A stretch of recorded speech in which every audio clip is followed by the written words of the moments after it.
Hari ini kita akan dilayani seorang hamba Tuhan yang luar biasa, nggak cuma sekedar pembicara tamu, tapi beliau sudah demikian membantu kita, mendukung kita sejak awal kita berapa tahun yang lalu kita sedang membangun gereja Tuhan di FGF Surabaya, dan saya percaya kita akan diberkati oleh firman Tuhan yang luar biasa. Tanpa buang waktu, let's welcome Pastor Jose Carol from CBCC Jakarta. Thank you, Jose. Thank you, Pastor Raymond. Thank you so much. Do we still hug? Yeah. Hey, FGF Surabaya, apa kabar semua? Saya nggak tahu bagaimana mengungkapkannya. It feels so good to be here with you setelah 2 tahun. Tidak bertemu.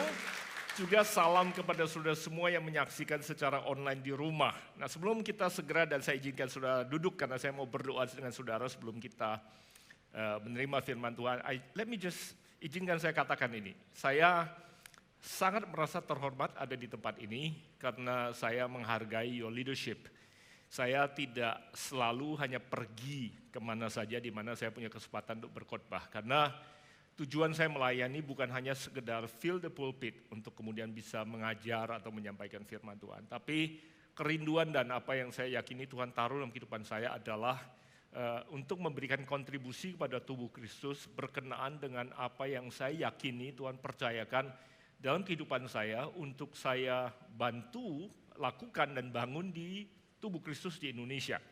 Jadi saya akan dengan strategis bekerja sama dan pergi membantu gereja dan leadership di mana saya percaya Tuhan menempatkan sesuatu yang sangat unik dan khusus. Dan untuk itu saya mau katakan kepada saudara yang hadir pagi hari ini dengan berlimpah maupun saudara yang menyaksikan di rumah bahwa I believe in the leadership of this local church. In your pastors, Pastor Raymond dan Ibu Carmen, Pastor Bobby dan Ibu Mary and all the other pastors, dan juga leadership saudara, ada I know including in it ada Teddy dan Felis di situ. I totally believe into the integrity, kejujuran dan ketulusan mereka untuk melakukan apa yang Tuhan percayakan untuk mereka kelola. Itu sebabnya saya ada di tempat ini. Dan saya berharap hari ini saya bisa memberikan kontribusi tambahan kepada perjalanan iman saudara bersama-sama. Terutama bulan ini. Kita belajar tentang a place of power, di mana Tuhan ingin tempatkan kita di posisi di mana kita menghidupi kuasa yang Tuhan tempatkan dalam kehidupan kita. Karena kuasa Roh Kudus itu sudah ada di dalam diri kita masing-masing. Amin.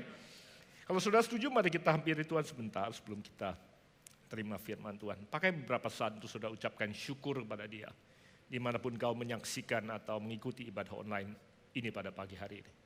Kami hormati kehadiran-Mu, Roh Kudus. Dan kami tahu Engkau ada di tempat ini. Makasih untuk kehadiran-Mu, makasih untuk kuasa-Mu. Terima kasih untuk cinta kasih-Mu yang kami rasakan pada saat ini.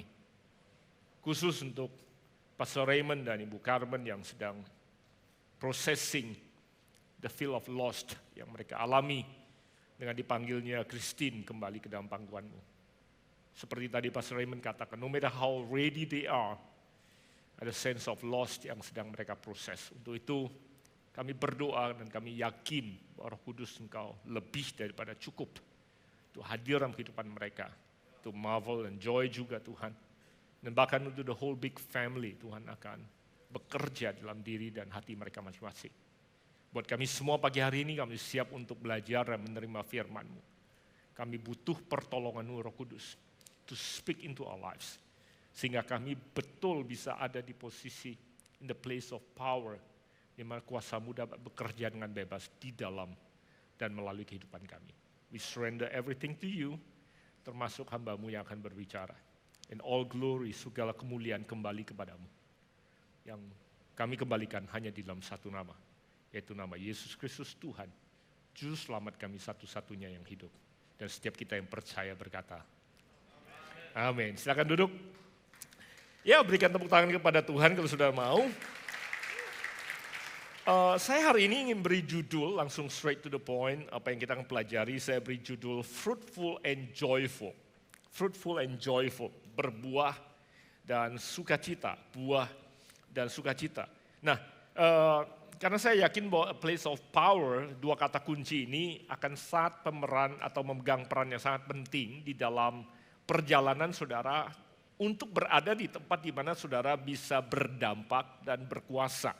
Fruitful and joyful. Nah, saya yakin bahwa Tuhan menginginkan kita untuk hidup berbuah dan juga menghidupi kehidupan yang penuh dengan sukacita. Nah, saya ingin mengutip sepanjang pelajaran kita ini dari Yohanes pasal ke-15. Tapi karena ini juga disiarkan secara online, jadi ini adalah dilema antara betul-betul kita expand, memakai waktu yang ada untuk melakukan semua yang kita mau lakukan, atau juga efisiensi, karena yang menonton di rumah mereka bisa pause, mereka bisa baca dulu, baru mereka bisa lanjut. Nah, saudara yang online nggak bisa. Ya, jadi itu adalah dilemanya kalau kita hybrid. Jadi buat saudara yang mendengarkan secara onsite, saudara bisa sambil baca Yohanes pasal ke-15.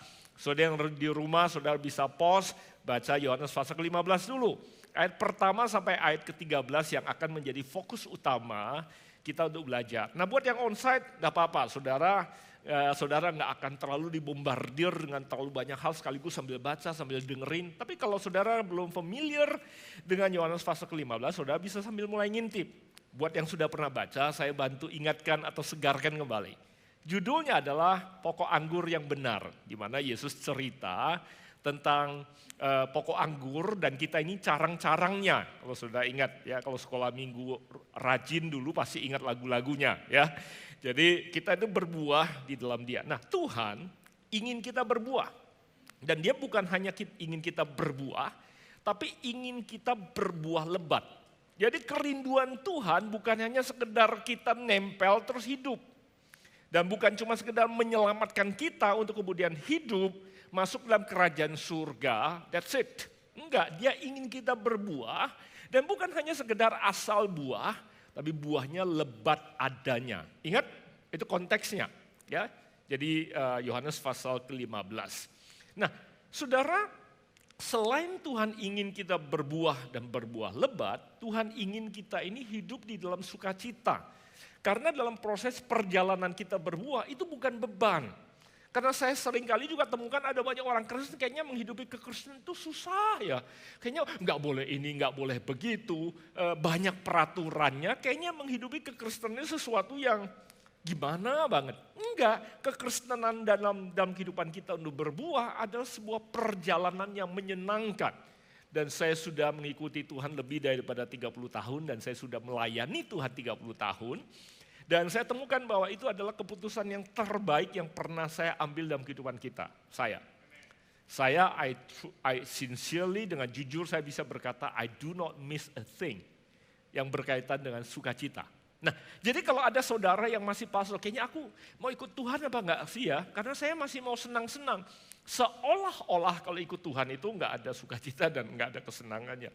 Dan Tuhan bukan hanya ingin kita bersukacita, tapi Tuhan ingin sukacita kita penuh adanya. Penuh, up to the max of joy. Saya kutip dulu ayat 11. Yesus katakan begini, semuanya itu kukatakan kepadamu, supaya sukacitaku ada di dalam kamu dan sukacitamu menjadi penuh. That's the whole message yang saya ingin sampaikan pada saudara. Bagaimana saudara bisa menghidupi kehidupan yang berbuah, impactful, sehingga saudara ada di tempat place of power dan saudara menghadapi sukacita yang penuh. Pencapaian, keberhasilan, material, jabatan, dan kekuasaan, termasuk popularitas. Saudara bisa punya IG follower 324 juta di dunia ini, tapi semua itu tidak mampu mengisi kekosongan atau kebutuhan jiwa manusia yang terdalam, yaitu rasa puas. Kita bisa punya pencapaian keberhasilan yang luar biasa. Saudara bisa tinggal di rumah paling besar, punya mobil yang paling besar, punya jabatan yang sangat tinggi, punya kekuasaan yang sangat besar karena selain posisi bisa jadi materi yang memberikan saudara that power, even popularity. Tapi saya sudah berulang kali ketemu dengan orang-orang yang berkata, you know what, saya merasa ada kehampaan dalam diri saya yang belum terisi. Nah, Saya tidak berkata bahwa pencapaian keberhasilan, materi, jabatan, kekuasaan, popularitas itu sama sekali tidak penting atau sama sekali tidak berarti. I'm not saying that. Tapi yang saya ingin garis bawahi ini di sini adalah bahwa itu semua hanyalah bagian daripada apa yang Tuhan tempatkan dalam kehidupan kita untuk bisa berdampak in that place of power. Nah, oleh sebab itu ada bagian yang sangat penting yang perlu menyertai mengapa saudara ada di posisi itu, mengapa saudara memegang jabatan itu, mengapa saudara diberi popularitas seperti itu, mengapa saudara diberi akses sedahsyat itu, bahkan saudara dipercaya mengelola aset sebesar itu. Ada purpose di balik itu semua, ada tanpa saudara menyadarinya dan kemudian menghidupi apa yang saudara hidupi every day, setiap hari. Saudara tidak akan bertemu dengan rasa puas itu dalam kehidupan saudara. Am I making any sense? Okay. Oleh sebab itu, tujuan dan alasan keberadaan saudara yang saya sebutkan tadi, atau the purpose saudara hidup, untuk memenuhi rancangan dan panggilan dalam kehidupan saudara di muka bumi ini, ia akan memenuhi bagian yang selama ini missing. Yang mungkin kalau saudara hari ini dengarkan saya, saudara sedang mencarinya. Ada di antara saudara mungkin punya semua yang tadi saya katakan. Tapi saudara sedang mencari, kenapa sih masih ada bagian yang hilang dalam kehidupan saya. Termasuk sukacita yang ada di dalamnya. Nah, pelajaran hari ini yang saya bagikan ini akan memberikan pada saudara 3 kunci untuk menjawab apa yang tadi kita cari. Baik untuk kehidupan bisa berbuah lebat, maupun bertemu dengan sukacita yang penuh. Untuk mengisi bagian yang saudara cari dalam kehidupan saudara. Dan semuanya ini dari Yohanes pasal ke-15. Jadi kalau saudara back and forth, saudara masih rasa ada yang missing, saudara bisa kembali kepada rekamannya. Dan saudara baca ayatnya sehingga Roh Kudus berbicara ekstra kepada saudara. Walaupun setelah 30 menit ini saya berhenti berbicara, Roh Kudus masih bisa berbicara. Nah, ketiga kunci yang saya ingin bagikan bagi saudara berkaitan dengan kata tinggal. Ada 3 kata tinggal di dalam Yohanes pasal ke-15 yang menjadi rahasia untuk saudara bisa hidup berbuah dan mengalami sukacita yang penuh. Apa saja ketiga kata tinggal itu? Yang pertama, Yesus berkata tinggal dalam aku. Tinggal dalam aku. Nanti kita akan bahas, saya akan bahas satu persatu apa artinya. Karena setelah saya mengajar di Jakarta, kata tinggal dalam aku ada banyak yang tanya, Pastor artinya apa sih? Implementasinya apa sih? Konkretnya hidup dalam tinggal dalam aku itu seperti apa? Pergi ke gunung menyendirikah sama Tuhan? Ya. Nanti we're gonna talk about it. Tinggal dalam aku. Ayatnya di ayat yang keempat, pasal ke-15. Yesus bilang begini, tinggallah di dalam aku dan aku di dalam kamu. Nanti ya kita bahas apa artinya kita tinggal dalam dia, dia dalam kita. Sama seperti ranting tidak dapat berbuah dari dirinya sendiri, kalau ia tidak tinggal pada pokok anggur, demikian juga kamu tidak berbuah. Jikalau kamu tidak tinggal di dalam aku. Itu yang pertama, tinggal dalam aku. Yang kedua, tinggallah di dalam firmanku. Ayat yang ke-7. Jikalau saya kasih saudara ayat-ayatnya dulu, nanti baru saya masuk dalam penjelasannya. Jikalau kamu tinggal di dalam aku dan firmanku tinggal dalam kamu, mintalah apa saja yang kamu kehendaki dan kamu akan menerimanya. Tinggallah dalam firmanku, itu yang kedua. Yang ketiga, tinggallah dalam kasihku. Remain or abide in my love. Ayat 9 dan 10. Seperti Bapa telah mengasihi aku, demikianlah juga aku telah mengasihi kamu. Tinggallah di dalam kasihku itu. Jikalau kamu menuruti perintahku, kamu akan tinggal di dalam kasihku seperti aku menuruti perintah Bapakku dan tinggal dalam kasihnya. Jadi ini 3 kata kuncinya, tinggal dalam aku, tinggal dalam firmanku, tinggal di dalam kasihku. Saudara siap belajar?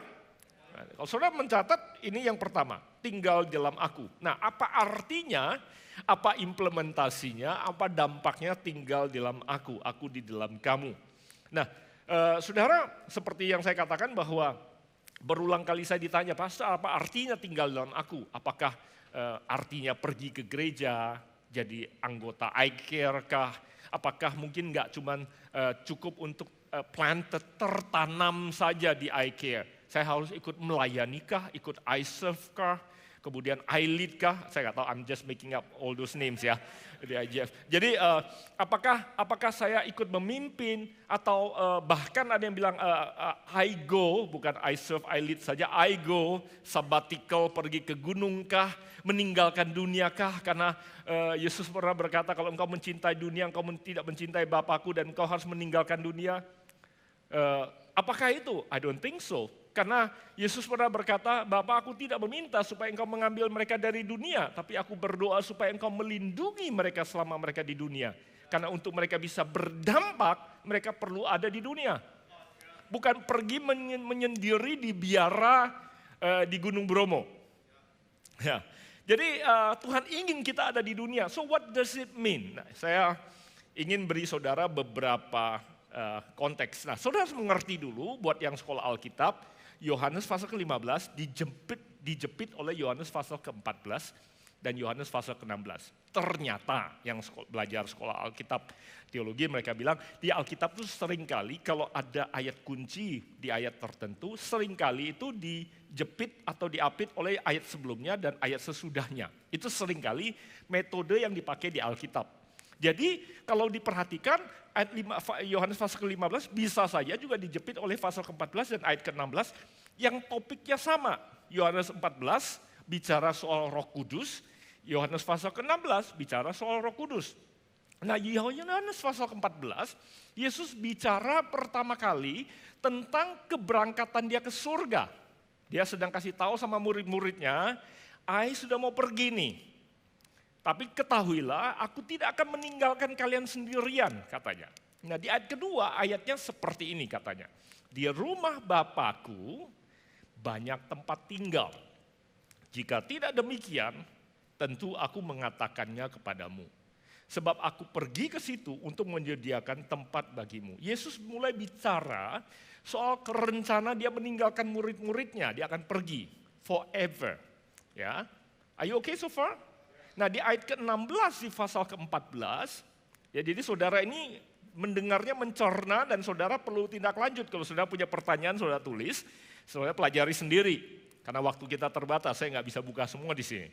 Ayat 16 bilang begini, "Aku akan minta kepada Bapa dan ia akan memberikan kepadamu seorang penolong yang lain." Ingat ya, seorang penolong yang lain. "Supaya ia menyertai kamu," berapa lama? Selama-lamanya, yaitu Roh kebenaran. Dunia tidak dapat melihat atau menerima dia sebab dunia tidak melihat dia dan tidak mengenal dia. Tetapi kamu mengenal dia sebab ia menyertai kamu dan akan diam, abide, tinggal di dalam kamu. Kata diam atau tinggal, abide yang sama. Seperti waktu Yesus bilang, "Tinggallah dalam aku." "Aku tidak akan meninggalkan kamu sebagai yatim piatu, aku akan datang kembali kepadamu." Ini kata-kata Yesus sebelum Yesus pergi. Tentang seorang penolong yang akan datang setelah dia pergi. Dan betul setelah Yesus naik ke surga, 10 hari kemudian Roh Kudus datang. Makanya di hari ke-50, itu makanya namanya Pentakosta. Waktu Roh Kudus datang. Sejauh ini masih oke? Nah, pertanyaannya adalah, apa artinya Roh Kudus yang datang tinggal diam di dalam kita? Nah, kalau saya menjelaskan pada anak saya katakan begini. Kejadian bilang kita diciptakan segambar dengan Tuhan. Kalau saya seandainya pakai papan tulis saya gambar, ini aku gitu ya, gambar. Dikatakan aku ini satu rupa, satu gambar sama Bapakku yang menciptakan aku. Betul kan? Kalau dia datang tinggal dalam aku, berarti di mana Bapakku berada, di mana di situ aku berada. Atau di mana mataku berada, di situ mata Bapakku melalui Roh Kudus yang tinggal dalam aku berada. Betul nggak? Karena Roh Kudus datang tinggal di dalam kita. Berarti detik di mana kita mengundang dia datang masuk dalam kehidupan kita, detik itu juga dia ada di dalam kita. Dia bukan hanya ada di hati, bukan hanya ada di pikiran, tapi dia sepenuhnya tinggal di dalam aku, dan kalau dia ada dalam aku, selama-lamanya dia tidak lagi akan meninggalkan aku. Berarti di mana mataku berada, disitulah mata Tuhan berada. Di mana telapak tanganku berada, di situ telapak Tuhan berada. Di mana mulutku berada, di situ mulut Tuhan berada. Cuman pertanyaannya adalah, apakah sepanjang hari dan kehidupan saya mengizinkan mata Tuhan melihat melalui mata saya kah? Atau saya hanya mengendalikan mata saya dan tidak membiarkan mata Tuhan melihat melalui saya? Apakah saya memilih untuk berkata-kata dengan mengizinkan dia berkata-kata melalui saya kah? Atau saya mengendalikan dan saya berkata-kata dalam kehidupan saya? Karena kita bukan robot yang disabotase sehingga kita tidak punya pilihan lagi. Tapi dia ada dalam kita dan dia senantiasa ingin memimpin dan menuntun dan menolong kita. Sejauh ini IFGF kamu baik-baik saja? Nah, oleh sebab itu, kalau kita tahu bahwa sejak dia datang, berarti dia tinggal dalam kita, pertanyaannya adalah, apakah kita hidup dengan dia yang tinggal dalam kita dan mengizinkan dia bekerja bersama dengan kita. Itu pasal ke-14 tadi. Lompat ke pasal ke-16, Yesus menjelaskan tentang pekerjaannya dia yang ada di dalam kita sekarang. Masih banyak lagi hal yang harus kukatakan kepadamu, kata Yesus. Tetapi sekarang kamu belum dapat menanggungnya, kata Yesus. Belum ngerti, nggak mudeng, susah dijelaskan dan susah dibayangkan. Saudara yang pernah mengalami Roh Kudus yang sudah datang, tinggal dan bekerja melalui saudara, saudara mengerti apa artinya dipimpin dan diambil alih oleh Roh Kudus. Saudara yang pernah lidah saudara nggak bisa berhenti karena bukan otak saudara yang mengucapkannya. Saudara bilang saudara nggak bisa berhentikan. Orang yang nggak pernah merasakan akan bilang, apa maksudnya kamu nggak bisa kendalikan? Halo? Yang pernah mengalami bisa mengerti dan bisa merasakan. Maka Yesus bilang, sebanyak hal lagi yang akan saya katakan, tapi kamu belum mengerti karena dia belum datang dan kamu belum mengalami dia. Tapi sekarang kamu belum dapat menanggungnya. Tetapi apabila ia datang, tentunya waktu itu belum datang, sekarang dia sudah datang dan dia sudah ada di tengah-tengah kita. Ada amin? Yaitu roh kebenaran, ia akan memimpin kamu ke dalam seluruh kebenaran, sebab ia tidak akan berkata-kata dari dirinya sendiri. Artinya Roh Kudus akan terus bicara sama kita, karena Roh Kudus adalah Allah yang tinggal di dalam kita, atau Yesus yang tinggal di dalam kita. Karena sekarang Bapa di surga dan Yesus duduk berdampingan di surga dan Roh Kudus yang ada bersama dengan kita. Tapi dia katakan, dia tidak akan berkata-kata dari dirinya sendiri, tetapi segala sesuatu yang didengarnya itulah yang akan dikatakannya. Dan ia akan memberitahukan kepadamu hal-hal yang akan datang. Saudara mau tahu apa yang ada di depan saudara? Jawabannya, navigasinya, rahasia ada di dalam saudara. Bukan ada di luar saudara. Is inside of you dan tinggal dalam saudara. Langkah berikutnya, arah berikutnya. Saudara bisa minta konfirmasi dari hamba-hamba Tuhan dan teman-teman yang di sekitar saudara, tentunya boleh. Tetapi navigasi suara arahan yang terutama ada di dalam saudara karena dia sedang mengarahkan saudara. Gak ada amin. Saudara, dia akan mengarahkan saudara karena hal-hal yang ada di depan saudara, dia akan katakan. Oleh sebab itu, tinggal dalam aku, kata Yesus, itu bukan bicara soal aktivitas agamawi. Senin sampai Jumat tinggal di gereja, jadi penyapu gereja. Ya, kerja di gereja enggak membuat saudara tinggal dalam Tuhan dan Tuhan tinggal dalam saudara. Tahukah saudara di dalam gedung gereja dan staf gereja pun bisa ada kejahatan? Ada kelemahan dan ada kesalahan yang bisa terjadi. Karena tinggal dalam aku dan aku dalam kamu bukan bicara soal rutinitas agamawi, tetapi hubungan pribadi antara kita masing-masing dengan roh Tuhan yang tinggal dalam kita. Hubungan pribadi antara Tuhan dengan umatnya bahkan digambarkan seperti hubungan suami istri. Oleh sebab itu, mempelai laki-laki dan mempelai perempuan kita, tubuh Kristus mempelai perempuannya, buah yang kita hasilkan adalah hasil keintiman antara Dia dengan kita. Keintiman antara kita dengan Roh Kudus akan membuahkan perkara-perkara rohani di dalam dan melalui kehidupan kita. Sekali lagi, keinginan Tuhan adalah kita berbuah dan berbuah lebat. Jadi bayangkan coba, semua buah yang bisa dihasilkan di dalam dan melalui keberadaan saudara dimanapun juga Tuhan tempatkan kau berada. Besok kau pergi ke tempat bekerja, pada waktu saudara ketemu dengan kolega, teman, pada waktu saudara dengar sesuatu yang saudara pakai dan izinkan mendengar bukan hanya telinga jasmani saudara, tapi Tuhan ikut mendengar di situ. Dan Tuhan mulai memunculkan pemikirannya di dalam pikiran saudara. Dan mulai mengizinkan hati saudara merasakan how he would feel, bagaimana seandainya Tuhan di situ merasakannya. Dan saudara mulai rasakan sesuatu, dan kalau saudara izinkan pikiran saudara mulai memproses suara Tuhan, bukan suara saudara sendiri, karena biasanya saudara mulai berpikir bahwa, ya tapi kan gue bukan pendeta, ya tapi kan gue juga malaikat, tapi kan gue juga gak bisa. Saudara mulai mengizinkan apa yang tidak pernah kau pikirkan, apa yang belum pernah kau lakukan, bahkan sesuatu yang tidak pernah muncul di hatimu mulai muncul karena Tuhan hadir di situ. Dan kemudian saudara mulai memperkatakan bukan karena kemampuanmu sendiri, dan saudara mulai memperkatakan sesuatu yang datang daripada Tuhan. Saudara bisa membayangkan buah-buah rohani apa saja yang bisa terjadi. Ada pengharapan, ada kehidupan, ada jalan keluar, ada semangat, bahkan ada mujizat yang terjadi bukan karena saudara tapi karena Dia yang tinggal di dalam saudara. Setiap kali saya mendoakan orang sakit, tahukah saudara, saya tidak mengandalkan kepala saya, otak saya sendiri. Dan pada saat menumpangkan tangan, saya tidak mengandalkan tangan saya sendiri karena tangan saya ini terbatas. Tapi saya tahu ada Tuhan di situ.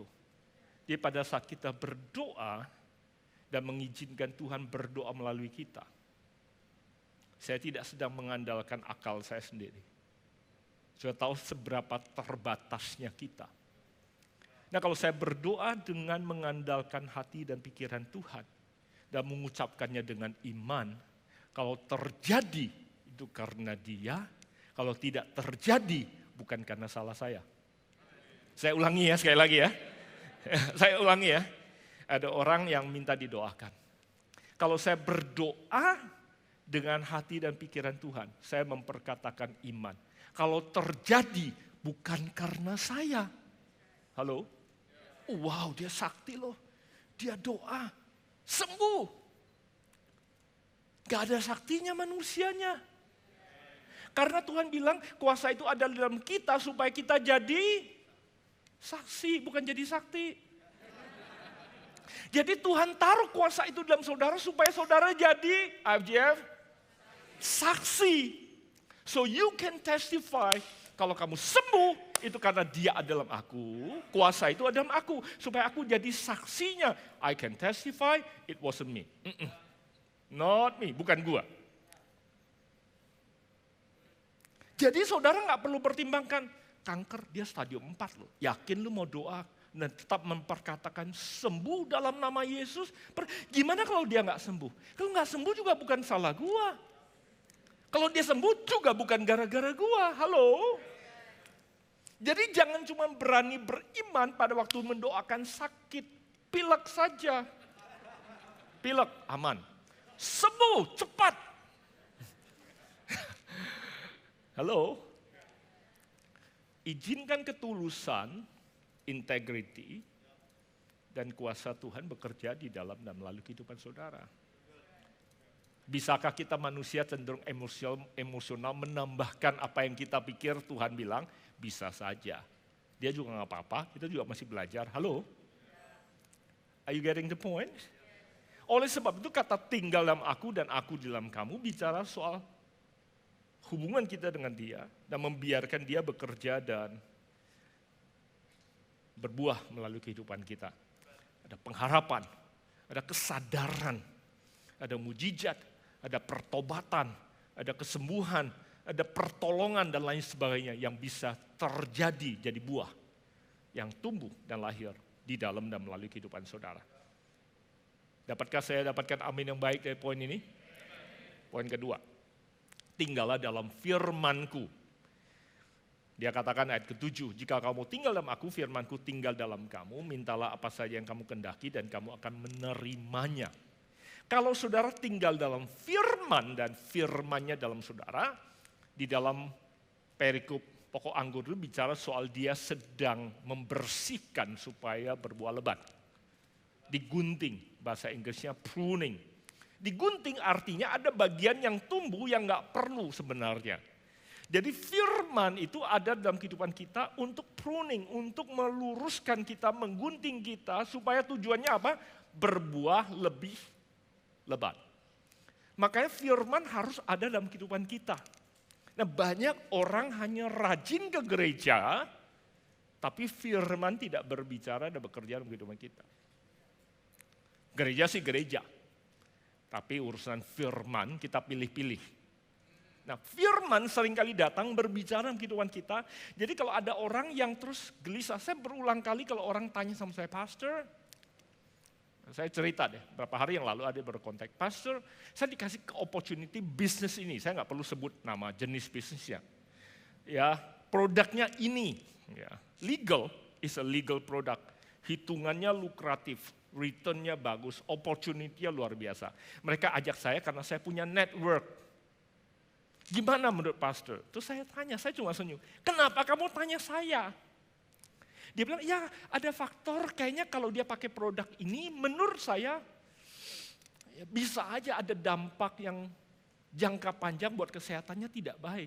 Nah, kenapa kamu bisa punya rasa itu?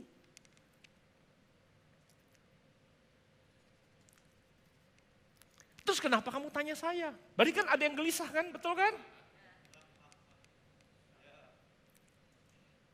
Jangan tanya saya, itu saya bilang, oh it's okay. Darahnya ke saya loh.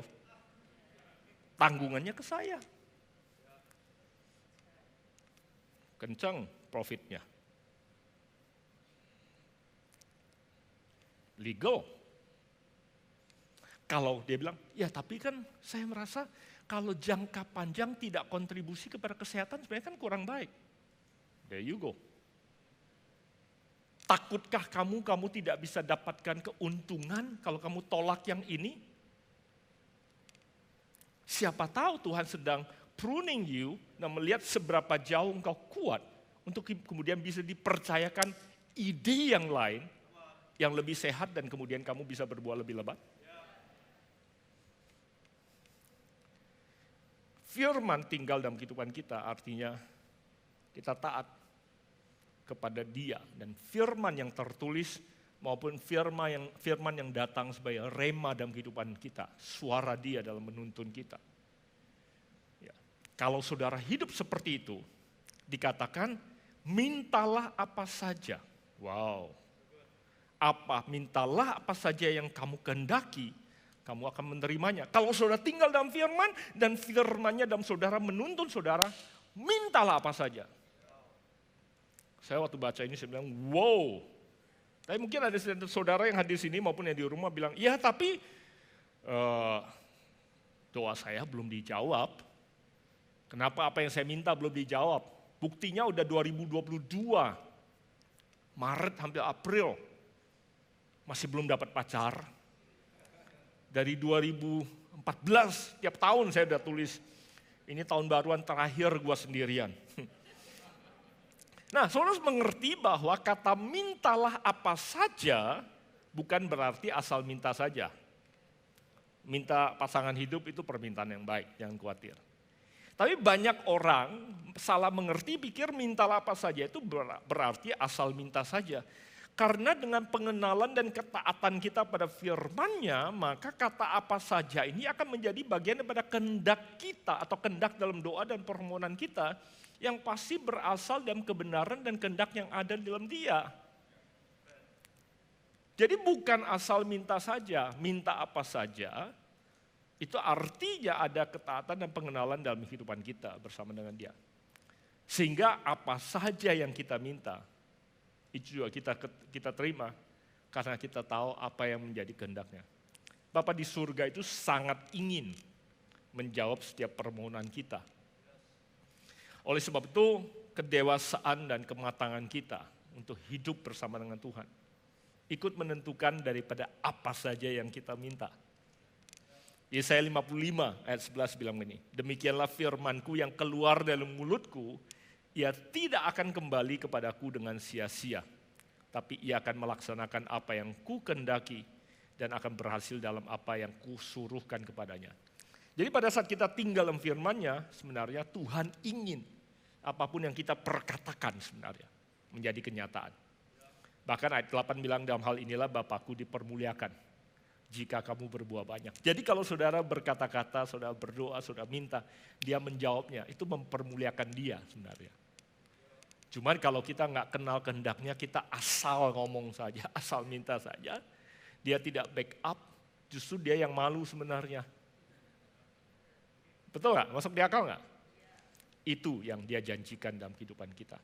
Jadi kalau ada orang Kristen yang sakit hati dan kecewa karena apa saja yang mereka minta belum dijawab Tuhan, apabila saya telusuri akar daripada kekecewaan dan kepahitan mereka, pasti berhulu pada mulanya kepada tingkat kedewasaan dan keterbatasan pengenalan mereka akan Tuhan serta firman Tuhan. That's the reality dalam pelayanan saya. Last but not least, saya minta keyboard untuk maju ke atas. Saya mau hampir selesai, saya mau tutup. Yang terakhir, tinggal di dalam kasih-Ku. Yohanes 15 ayat 9 dan 10 bilang, seperti Bapa telah mengasihi aku, demikianlah juga aku telah mengasihi kamu. Tinggallah di dalam kasih-Ku. Jikalau kamu menuruti perintah-Ku, kamu akan tinggal di dalam kasih-Ku, seperti aku menuruti perintah Bapa-Ku dan tinggal dalam kasih-Nya. Ayat 12 dan 13 ayat terakhir. Inilah perintahku, yaitu supaya kamu saling mengasihi, seperti aku telah mengasihi kamu. Tidak ada kasih yang lebih besar daripada kasih seorang yang memberikan nyawanya untuk sahabat-sahabatnya. Dan semuanya itu Yesus katakan, supaya sukacita Dia ada dalam kita, dan sukacita kita menjadi penuh. Saudara, tidak ada sukacita yang lebih besar yang akan mengalir dalam kehidupan kita, dibandingkan sukacita yang mengalir pada saat kita hidup saling mengasihi dan berani memberikan nyawa dan hidup kita untuk orang lain. Sukacita mengalir bukan pada saat kita menerima, tapi pada saat kita memberi. Sukacita yang penuh hadir pada saat kita memberikan hidup kita untuk orang lain. I'm gonna close with this. Saudara, mengasihi itu adalah keputusan. It's the decision. Mengasihi itu adalah keputusan untuk menguntungkan orang lain dengan kerelaan mengorbankan diri sendiri. Itu. Lawannya adalah nafsu. Nafsu adalah keputusan untuk merugikan orang lain dengan menguntungkan diri sendiri. Itu keputusan. Ya, definisi daripada kasih dan nafsu. Ya. Jadi kasih adalah sebuah keputusan, perbuatan. Beda dengan kasih yang definisinya perasaan. Bisa nggak rasa mengasihi itu jadi perasaan? Bisa juga. Definisi daripada kasih sebagai perasaan itu adalah rasa yang dirasakan. Nah, lawan daripada kasih sebagai perasaan itu bukan benci. Lawan daripada kasih sebagai perasaan bukan benci. Lawan daripada kasih sebagai perasaan adalah nggak peduli. Dengar pada saya istri-istri, kalau saudara punya masalah dengan suamimu dan engkau masih benci, sebenarnya saudara masih sayang banget, cuman sayang saudara tidak dibalas dengan rasa sayang yang sama, sehingga saudara keselnya minta ampun. Itu kasih sebagai perasaan. Jadi kalau suami istri yang masih saling membenci, pelayanan yang saling koleganya saling membenci, it is good, karena saudara masih peduli. Yang susahnya adalah saudara bilang gini, gua udah enggak peduli. Indifferent. That feeling is gone. Nah, buat yang masih menikah, kalau saudara mau kembalikan itu, saudara mulai dengan keputusan dulu. Rela untuk menguntungkan dia, kalau perlu gua yang bayar harga. Jadi kalau pakai hitungan untung ruginya, enggak takut rugi, tuh kasih semua modalnya, kalau perlu gua rugi habis-habisan sampai nyawaku gua kasih. Itu namanya cinta. Keputusan. Baru rasanya bisa datang lagi balik. Kayaknya perlu artikel langsung deh. Nah, kalau saudara mau hidup penuh dengan sukacita, saudara nggak bisa hidup hitung-hitungannya, Tuhan. Karena Tuhan yang ada di dalam saudara yang bilang tinggal dalam kasihku dan izinlah kasihku tinggal dalam kamu, akan berusaha minta saudara mengorbankan segala-galanya. Nah kalau saudara bilang, nggak bisa, enak aja. Maka saudara tidak akan mengizinkan kasihnya tinggal dalam saudara untuk bekerja. Dan semua ini yang tadi saya katakan soal tinggal dalam dia, tinggal di dalam firman-Nya nggak bisa bekerja because you're not going to do anything. Saudara tidak akan bikin apa-apa karena saudara tidak ada untung. Ya.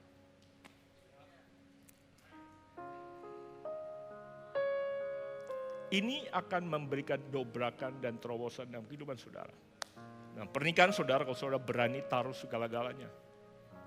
Gak apa-apa suamiku membalas keputusanku untuk rela berkorban apa tidak. Gak apa-apa istriku akan membalasnya apa enggak. Saya mulai dari saya dulu. Saya gak peduli orang yang saya bantu ini bisa bilang terima kasih atau membalasnya apa tidak.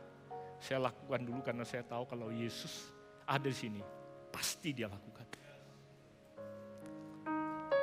Sukacitamu tidak akan pernah sama lagi. Your life will never be the same again. Gereja ini akan berubah kalau volunteersnya memutuskan seperti ini, tidak hitung. Kota ini akan berubah kalau orang yang tinggal di dalamnya mulai bergerak seperti itu. Dunia akan berubah kalau kasihnya tinggal dalam kita. Waktu saya sudah habis saudara, saya bisa khotbah 2 jam lagi. Tapi saya akan mengajak saudara berdoa. Pejamkan mata saudara sebentar, saudara yang di rumah juga. Dia tidak bisa tinggal dalam saudara, kecuali dia sudah ada di dalam saudara dan sudah mengundang dia. Buat yang belum pernah undang dia, ini saatnya saudara mengundang dia. Buat saudara yang sudah punya dia, ucapkan syukur padanya. Untuk saudara mengundang dia, persyaratannya cuma satu.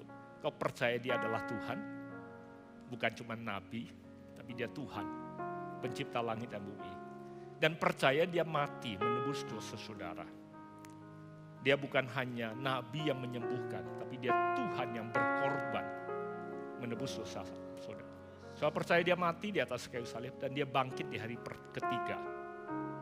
Kau percaya, undang dia saat ini. Nah, untuk mengundangnya, engkau harus mengaku dengan mulutnya kalau dia adalah Tuhan, juru selamatmu. Isa Al-Masih adalah Tuhan, juru selamatmu. Bilang, Yesus aku minta engkau datang saat ini juga. Tinggal dalam aku. Dia gak akan dobrak masuk dalam hidupmu tanpa saudara buka hati dan mengundang dia datang. Kalau engkau minta saat ini, detik ini juga dia datang. Dan yang datang adalah roh kebenaran, roh kudus akan tinggal dalam engkau. Sehingga apapun yang kau rasakan saat ini, pada saat dia datang dan dia bilang, aku mengampuni kamu. Rasa pengampunan yang kau terima itu bukan euforia atau emosi jasmani. Itu adalah pengalaman rohani. Karena dia membebaskan engkau dari semua tuduhan. Membebaskan engkau dari semua beban tanggungan dosa kesalahanmu. Dan ini dimeteraikan dengan darah anak domba Allah yang tercurah di atas kayu salib. Detik ini juga engkau diterima di dalam kerajaan surga. Engkau menerima pengampunan yang kekal. Dan akan menerima pengharapan untuk hari esok. Detik ini juga terjadi. Bilang, Yesus aku percaya engkau Tuhan juru selamatku. Tirukan ini dimanapun engkau berada. Masuk dan tinggal sama aku. Mulai hari ini aku menjadi milikmu. Kalau engkau lakukan ini, detik ini juga hidupmu sudah berubah. Kau perlu menghubungi teman-teman yang ada di IFGF untuk mereka bantu saudara untuk melakukan langkah-langkah berikutnya. Buat saudara yang selama ini tidak taat pada firman-Nya, sehingga saudara dalam permintaanmu belum semua Tuhan jawab. Make your new commitment. Bilang, Tuhan aku mau taat dan bertumbuh secara dewasa kepadamu. Yang selama ini masih hitung-hitungan. This is the time. Untuk saudara memperbaharui komitmen saudara. Untuk izinkan kasih-Nya menuntun saudara untuk berani melakukan apa yang selama ini belum saudara lakukan. Kalau lakukan itu, Saya percaya hidup saudara tidak akan pernah berhenti berbuah. Buahmu lebat, buahmu tetap, dan sukacitamu penuh. Di dalam nama Yesus.